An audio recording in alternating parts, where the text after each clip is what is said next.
Salam, selamat pagi bagi kita semua, saudara-saudaraku yang diberkati oleh Tuhan. Semoga kasih setia Tuhan Yesus memberkati kita melalui kesehatan, dan juga kiranya Tuhan senantiasa berkenan untuk mendengar dan menjawab setiap permohonan kita. Sebelum saya menyampaikan firman Tuhan, mari kita bersatu di dalam doa. Bapa kami di surga, pada saat ini Tuhan, kami sudah siap mendengarkan Tuhan berfirman lewat hamba-Mu. Urapi hamba-Mu yang akan menyampaikannya.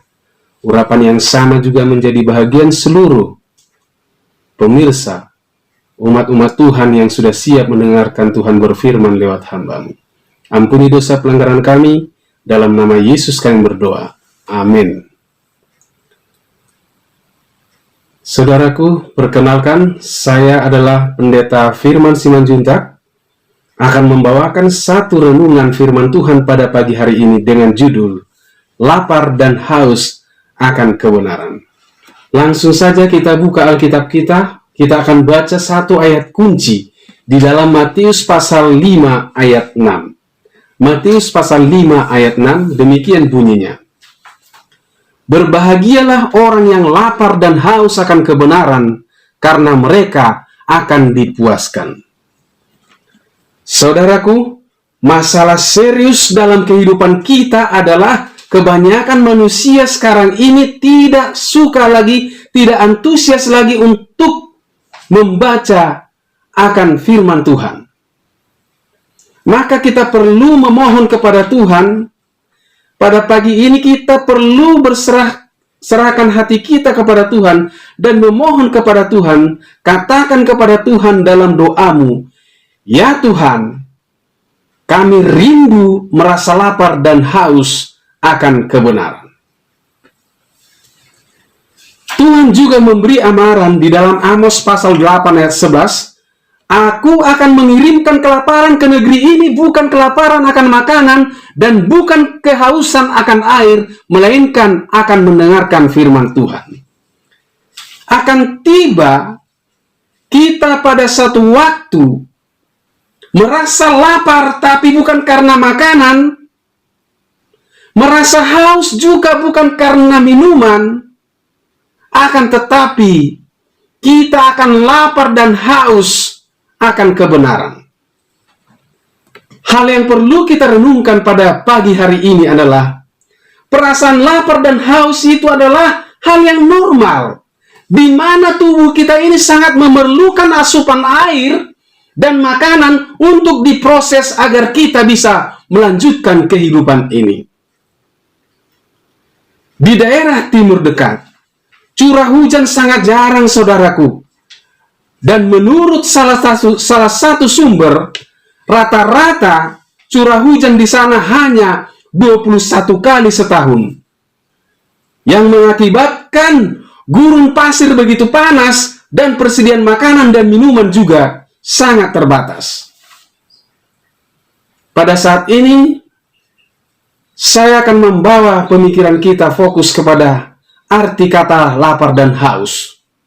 Setidak-tidaknya, saudaraku, ada dua kata Yunani yang perlu kita ketahui untuk bisa mengerti arti lapar dan haus. Kata yang pertama adalah poinontes. Poinontes ini artinya lapar. Kemudian, kata yang kedua adalah dipsontes. Ini yang lebih serius lagi. Dipsontes ini artinya rasa haus. Rasa haus dalam waktu yang lama yang akan menimbulkan sakit perut. Rasa haus yang berkepanjangan akan menimbulkan rasa sakit perut, busung lapar, dan dahaga yang berat atau dehidrasi. Dan jika tidak dipuaskan, bisa berujung kepada kematian.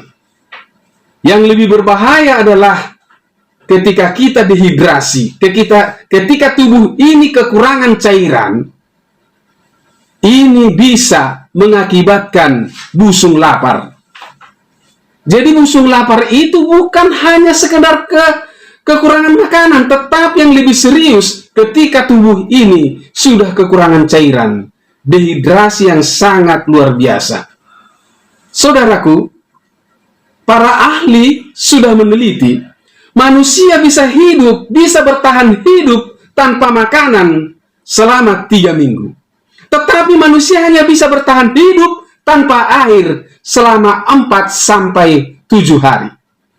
Jadi jauh lebih berbahaya jika kita kekurangan air. Hal yang sangat penting yang saudara dan saya perlu ketahui pada pagi hari ini adalah Yesus tidak hanya sekedar memperdulikan rasa lapar dan juga rasa haus kita secara fisik saja. Tetapi yang paling utama adalah soal kerohanian. Itu sebabnya dia berkhotbah di atas bukit dan berkata, di dalam Matius 5 ayat 6 tadi sebagai ayat kunci kita, berbahagialah orang yang lapar dan haus akan kebenaran, karena mereka akan dipuaskan. Di dalam hal kerohanian, harus ada perasaan lapar dan juga perasaan haus akan kebenaran. Itu adalah sebuah pertanda bahwa kerohanian kita bertumbuh dan masih hidup. Kemudian kita sangat membutuhkan asupan rohani, yaitu belajar firman Tuhan, berdoa, memuji Tuhan, dan juga bersaksi. Kemudian, saudaraku, Yesus sendiri menyatakan dirinya adalah roti hidup yang turun dari sorga.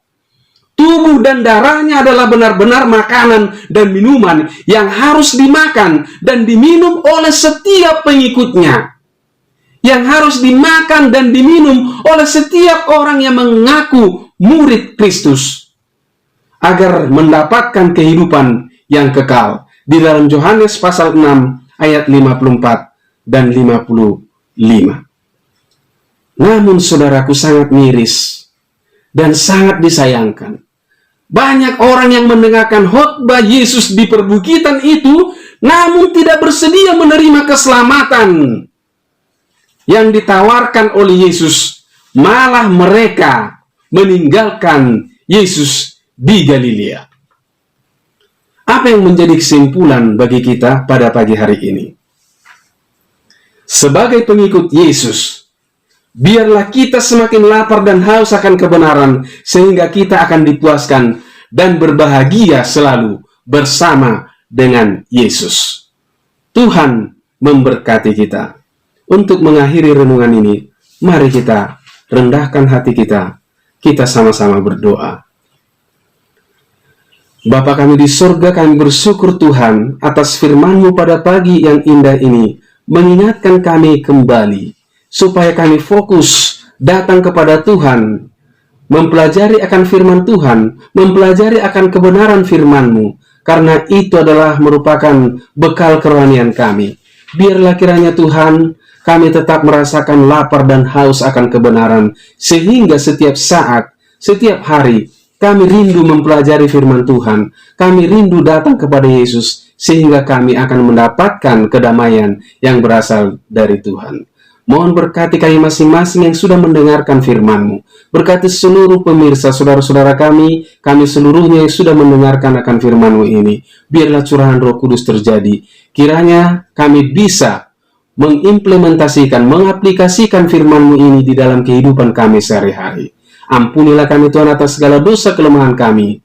Hanya di dalam nama Yesus kami berdoa. Amin. Shalom.